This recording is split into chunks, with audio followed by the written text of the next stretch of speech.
The following is a fan-based discussion. All properties discussed are property of Toei Inc., Bandai, Hasbro, and Tsuburaya Productions.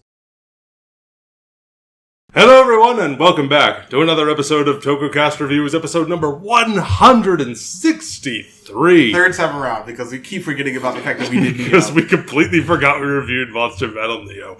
But anywho, Marcus and Jacob here to discuss our thoughts on Dai Sentai Goggle V. We're finally doing this one. Yes. The computer boys and girls. It's the computer boys and girls. The first time I heard that term was when we were in college and we watched the first episode. We had a good time watching that first episode. We did. And here we are now after reviewing the full show. Yeah. Watching the full show. Yeah. And I like this one. I thought it was pretty standard. There were some standout moments. There was nothing I completely hated. I could tell just towards a little bit towards the end that I started to do the one thing I sort of hate doing on shows like this, where I started projecting what I wanted onto it, and I was just like, I want a little bit more of a story. Mm-hmm. Unfortunately, we had to wait until the next season to actually get that, because this was the last season where it was just like the very Showa style of having a very episodic format, and then started with Dynaman. The episodes got shorter because of a news program, so they were like, we need to have story in our episodes to actually cut down on a lot of stuff. Interesting. Yeah. So they cut down on a lot of... that is the next Sentai we're reviewing, so we'll see how that shapes up. I'm very excited to see, because I think they happened around episode 8, and it didn't stop until we got to Mega Ranger. So, like the shortened episode time. Wow. So, yeah, it's going to be a fun time going forward. Very excited to watch Dynamite. Interesting. So, quick summation of my thoughts on the show is I found... Well, we had to talk about what we usually do. Oh, in the opening. Yes. It's great. It's the opening. The opening's great. It's so peak. Gold, black, blue, yellow, pink. Yeah, it's like, yes. Na, na, na, na, na, na, na. And then my favorite part. Mesame yo, waki kishishi tachi yo. I think... Dai Sentai Goggle V.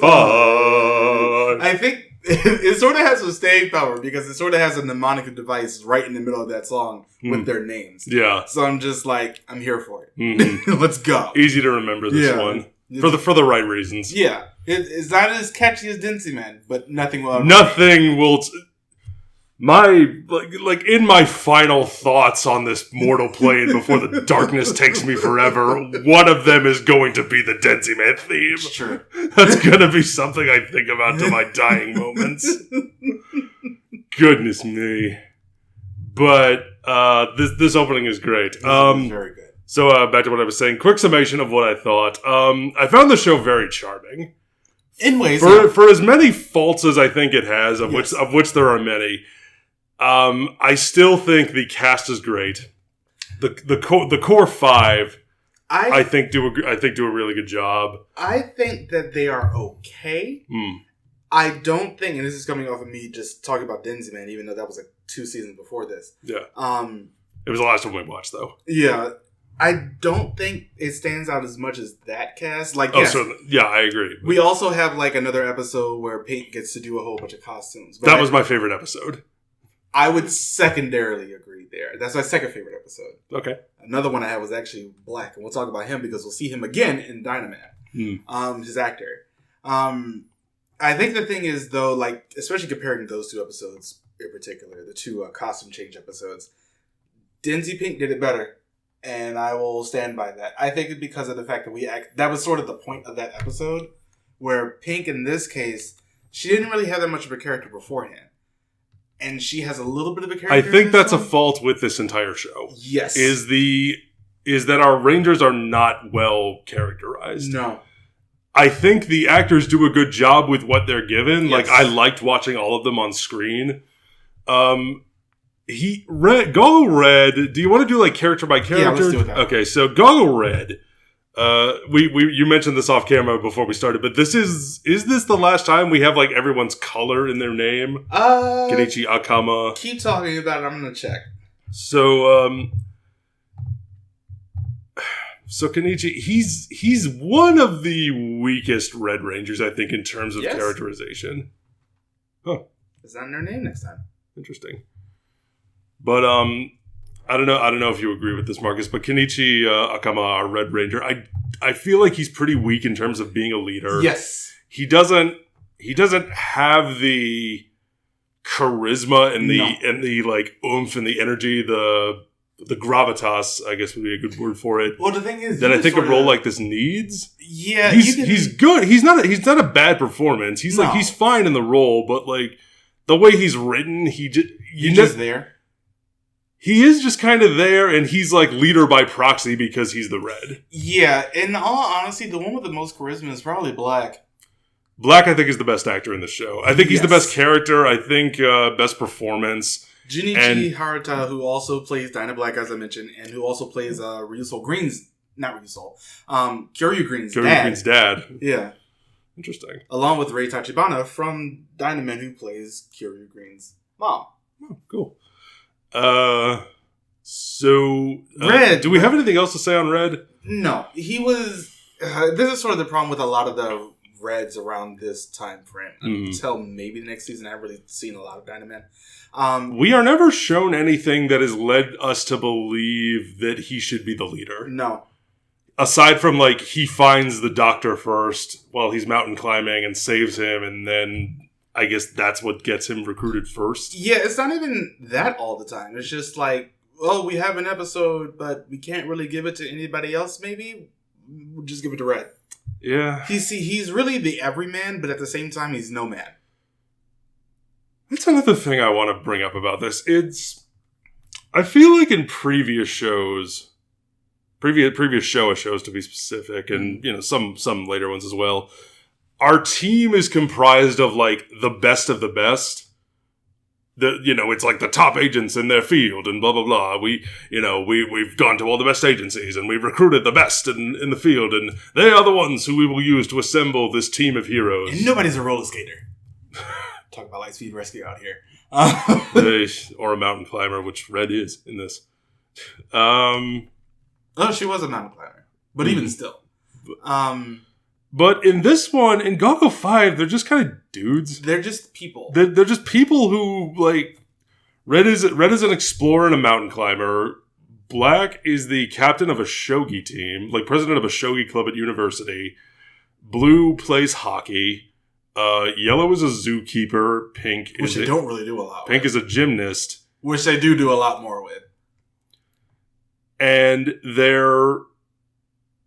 so, like, the powers... They get their powers from their gems. And their gems are representative of ancient civilizations. And their weapons are gymnastics-based, even though not all of them are gymnasts. And the weapons can also be used... They can also be used interchangeably. Which I do like. I actually like that a lot. The fact that everybody can also have a version of somebody else's weapon. Yes. Did you like that they primarily use their swords as projectiles? That was because they didn't have lasers. And I don't know if Dynaman got them. I know that Bioman got them. Because they don't have guns. They have... If they bring out their swords, chances are they're just going to throw them. Their swords are projectiles. Goggle Saber! Goggle Saber! Ugh. And we're just like... I want the monster to just go, that's not how you use a sword! It's one of those things that was just really weird. It's a weird choice. I think this was the last time that they didn't get, like, weapons like that. Mm-hmm. I'm checking on Dynaman now. Yeah. Yeah, the Dynarod is also a gun. Was a change weapon. Yeah. So they got that. And it's just one of those things where it's weird. But I think they realized, this is stupid. Let's always have guns from here on out. Yeah, the lack of consistency in theming and what exactly it is we're basing our team around, aside from, like, there's bad guys and we have to stop the bad guys. This one it's so loose in what it wants to do, and that kills me a little bit. I think that, like I said, I generally like this show. It's just like, who are you, and why are you here? I don't get it. They are there because the computer boys and girls chose them. The only one who starts to make sense as you go along is Kanbei Kuroda, aka Goggle Black, because the dude just has all the skills. He has every skill. He has Shadow Sneak. He has Illusion. He has throwing shogi, throwing the clubs to make them explode. Also, everything explodes in this show, and we're a show off of that. Junichi Haruta, his actor, is also does all his own stunts. Incredible stuntman. He does all the his out own of suits. It's rare that we see any out of suit stunt work in this show in particular. I don't know if you noticed that, but when it happens and Junichi is a part of it, he's incredible. Yeah, the man's great. He moves like a cat. He's jumping around and flipping around. And, it's hard not to compare him to Kenji Olo, but the man has a lot of charisma. So, even still, I feel like he should have been the leader. Yes. He is the secondary leader, and they say as much in the last episode. It's like, you were the secondary leader. It's like, the two of them dress so similar, and they have the same haircut. It's like, a similar haircut. It's like, I feel like these roles should have been swapped. Also, that man who was a professor was supposed to be 45. Was he now? Yes. That man is 57, at the least. He also disappears for 99% of the show. Yeah, he's there in episode 1 and 2, and then 49 and 50. And then in 49 and 50, he comes back, and they're like, Professor, and I half expected them to go, where the hell have you been? He was in Africa this entire time. He was in Africa. Also, training the children. It's just one of those things that's just really, really odd. Yellow and blue fade into the background so hard. I think the most. I think red, yellow, and blue. I think blue more than anyone. Blue for me in this show was the one who was just there. He didn't know what they didn't know. What they gave him nothing to do. I think about the other four, and I can think of a focus episode in my head. I can think of because Yellow had the one with his dad. Yellow had the one with his dad. He had the one where he was like a traitor, quote unquote. The one, like a false traitor, double agent. The one, Black had the one with his childhood friend. And also the one where he lost his memory. Yes, and... just a great... That's one of our favorite episodes of this... That is our favorite episode of the show, honestly. Yeah. Him forgetting that he was a Dynaman and just like, I'm going to take you on this long, extensive trip. And he just tricks everybody. And forgetting he was Goggle 5, you mean? Yes. Goggle 5. Goggle Black. That too. Yep. Yeah, he's so great. Goggle Black was the best of this show. Pink had the one focus episode where she was... not even focus episode, because the episode didn't focus on her. The doll episode? The doll episode, which is really good. It was a great episode, though. This is very good. It was that and the Black's childhood friend episode with the kids. Oh, yeah. From the school, which happened... It was a later episode in the last 10, but that and the doll episode were my two favorites. The doll was probably my favorite just because I liked the monsters gimmick. I liked the idea of we're taking discarded dolls, bringing them to life. They're going to wreak havoc, and then Pink is going to use her dress up skills to infiltrate and find out what they want, disarm them, disable them, and then we'll go on from there. But Blue and Blue, getting back to Blue, Blue, it's he gets along well with children, and that's about all they give him. Yeah, and I think that's honestly the one thing that sort of killed me after a little bit, because I was tired of the kids. Kijima Yellow is pretty much exclusively comic relief. Yes. They don't give him anything aside from, he likes food, and he's clumsy, and he's, oh my god, he yells a lot. I think that's he's the working man of the bunch. That's sort of the thing that I won't... And like I said, I didn't want to put my own expectations on this show, but after a little bit, I'm just like, where are the consequences to anything? I think it's fine to want to see things. Yeah. Just don't let your speculation become expectation. Yeah, because don't say they have to do this or I won't like the show. It's just there's no consequence to anything until the last 5 episodes, and even then, I would argue until the last 2. Yeah. Because we have, what's her name? The lady bad guy, Maru. Oh. Mazuruka. AKA the girl. She was the one in this episode. There was something about her where I'm just like, oh, she loves what she's doing. You can see it on her face. She loved what she was doing. Yeah, but she sneaks into the base by going invisible. Which, why didn't you do that earlier? No, they didn't do it earlier because they needed... The only way they could do it is they had to get that Hydron energy near the end of the show, which came out of nowhere. That was the only thing that started to set up, like, actual consequences to the things that were happening. Yeah, but then, like, they make her invisible. She sneaks into the base. She sacrifices herself to blow the base up. Oh, no. She doesn't sacrifice herself willingly. During the... But, yeah, I mean, like, she still blows herself up in order to blow the base up. Yeah, she gets a bomb put in her, and she was like, oh, I'm being betrayed by everybody, so she was like, I'm going to take down Death Gilla at the same time, because fuck you. He was like, you're coming with me, and then she blows herself up and tries to kill him. Doesn't work. Blows up their base. And then we get another one, which is found out immediately. Like, they go, like, Hakusei shows up again, and they're like, Professor, you're back after 48 episodes. Welcome back. And or 47 or whatever it is. And he comes back, and it's like, okay, let me take you to the backup base, which is hidden in the mountains. They are found out, the secret base hidden in the mountains is found out by Death Dark and Death Giller. Within the span of a minute. Yeah. Within the span of a minute. He's basically been following them, but mostly just been stumbling behind them this entire time. They never noticed him. Like, no one noticed him behind them, like, oh god, I'm in so much pain. Oh boy, also, I'm hurt. Just in relation to that, because like once their base gets destroyed, they can't bring back their carrier back to the place. It's really weird now that I think about it, and just in general. So the way that their Caesar comes out is under a baseball field. Mm-hmm. I'm just like, what happens? Games are played there. I was like, that's an actual baseball stadium, right? We see people.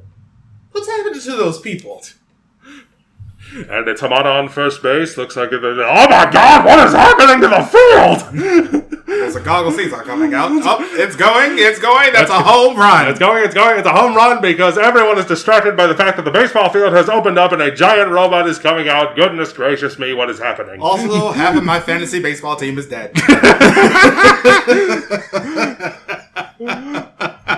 It's just like, okay. And now a word from our sponsor, the Computer Boys and Girls. It was just so random, but I sort of loved it because it embraces his randomness up a little bit. It is quite absurd. And, oh, yeah, can we also talk about how the fact that the entrance to their secret base is a phone booth, a public phone booth, in the middle of an amusement park? Well, it's like a couple of phone booths, from what I understand. That all are going there. But still, it's like... And then at the end, you see it's basically just a parking garage. Something like that, yeah. With they don't even bring like the actual screen. I'm just waiting for like Jiro to make a phone call while he's at the park, and then all of a sudden, ah! It's just weirdly hilarious. And then they have to Men in Black his memory away. When they end up going under the thing to like get to the base, they end up going down to the parking garage. Mm-hmm. They don't actually close the screen on the parking garage. They put a film of the closing of the screen over it, so it's not put in there correctly. It's like slightly off. It's fine. Yeah. But yeah, it's like. The villains in this show... The Death Dark Empire, because calling them bad evil would have been too on the nose. Two of them die immediately.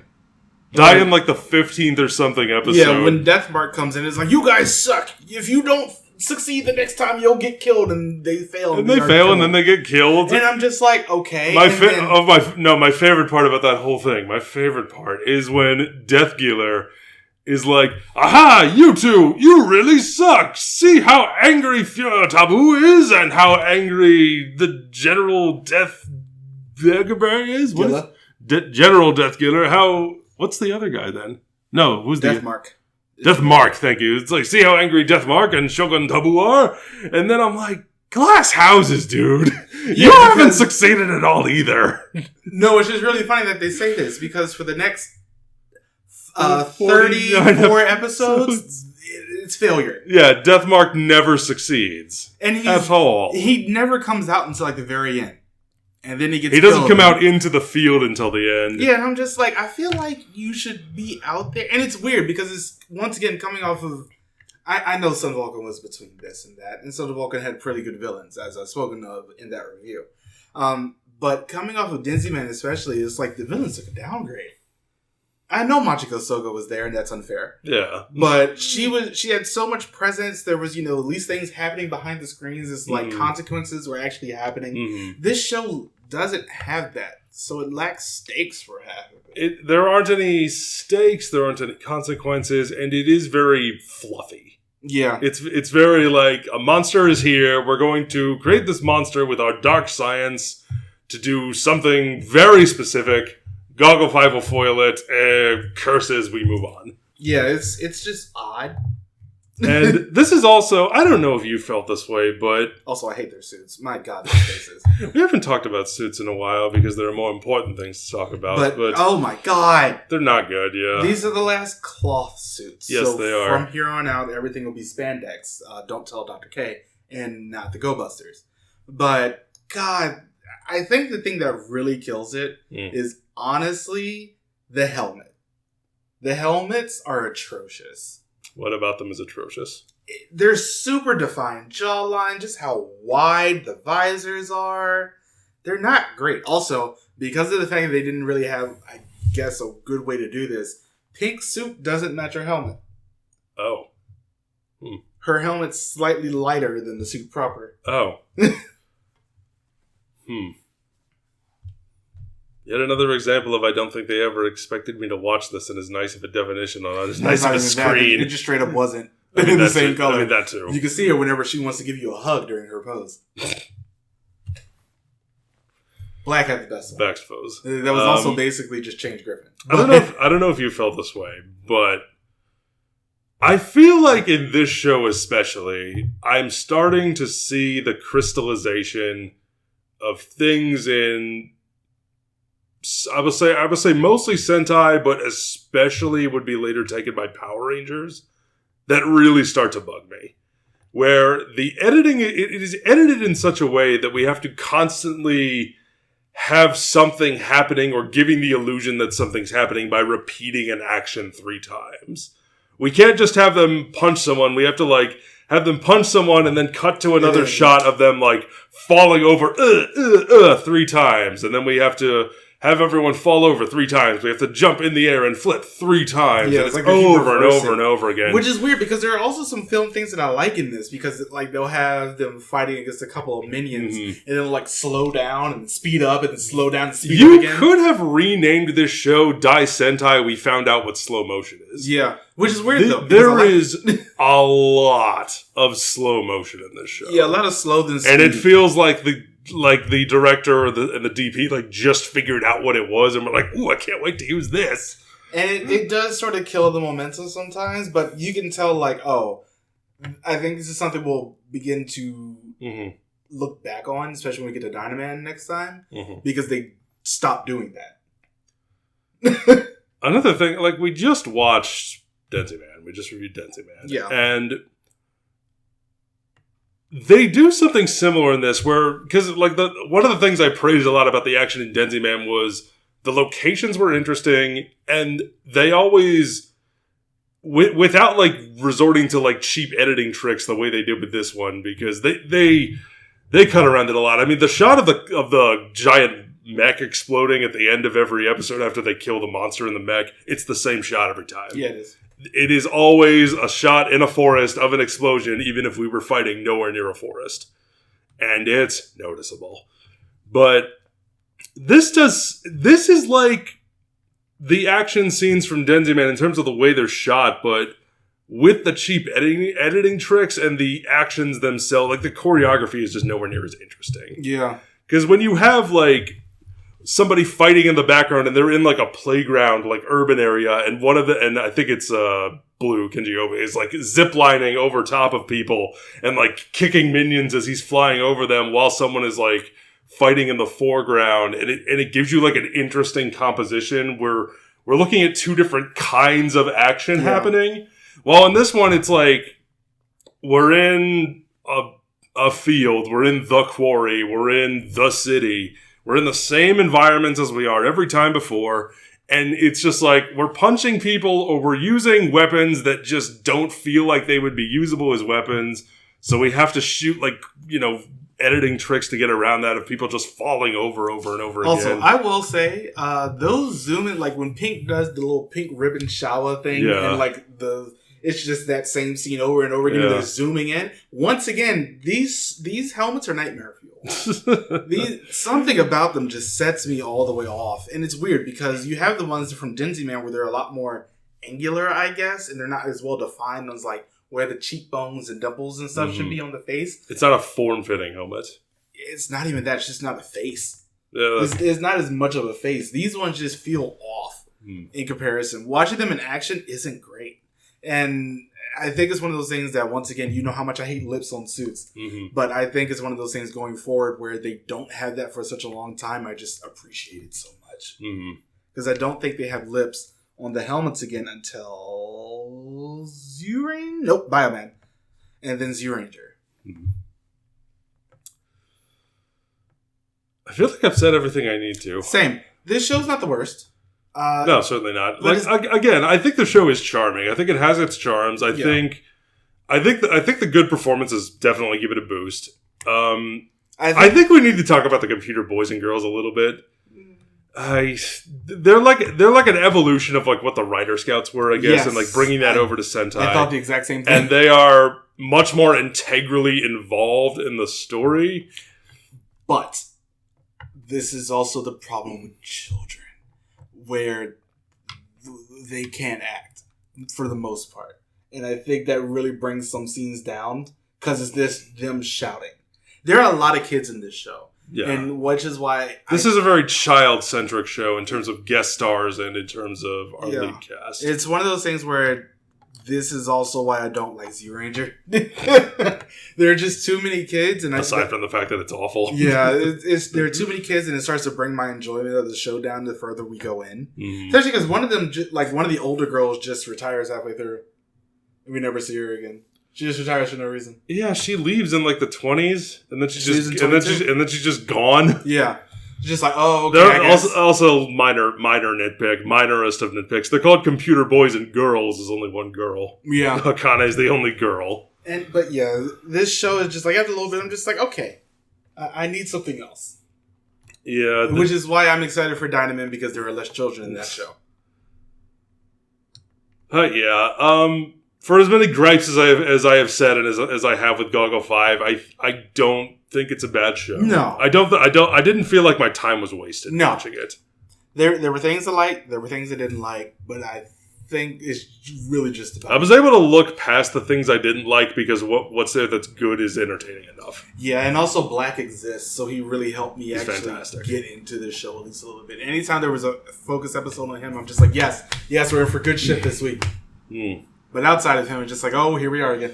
But that'll do it for our review of Goggle 5. Join us next time for Giban. Yes, I started watching that yesterday. Any good? The first episode is a thing. Well, that could mean anything. Yeah. But yeah, don't forget to join us all the things. Let us know what you thought about in the comments below, and we'll see you next time. Bye, everybody. Thank you for watching.